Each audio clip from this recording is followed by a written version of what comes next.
Minu nimi on Veronika, mina töötan MTÜ-s Mondo ja MTÜ Mondo tegeleb Ukrainas humanitaarabi andmisega juba alates septembrist 2014 ja töötame Ukrainas koostöös kohaliku organisatsiooniga Vostoksos ning oleme seni abistanud sisepõgenikke ning inimesi, kes elavad endiselt kriisipiirkonnas, toidupakkide ning ka meditsiiniabiga haiglaid. Nüüd peaaegu aasta tagasi sügisel alustasime meie ehk siis MTÜ Mondo koos Eesti Pagulasabi ja Ukraina Kultuurikeskusega ühise humanitaarabile suunatud kampaania Ukraina abistamiseks, mille nimeks on Ukraina heaks.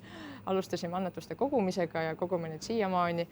Ja meile on võimalik annetada külastades ukrainaheaks.ee lehte, kus te näetegi täpselt kõiki 3 projekti ehk siis kõiki 3 humanitaarabi tegevust Ukrainas ja saate sellega paremini tutvuda, meiega otse ühendust võtta ja soovi korral siis ukrainlasi toetada.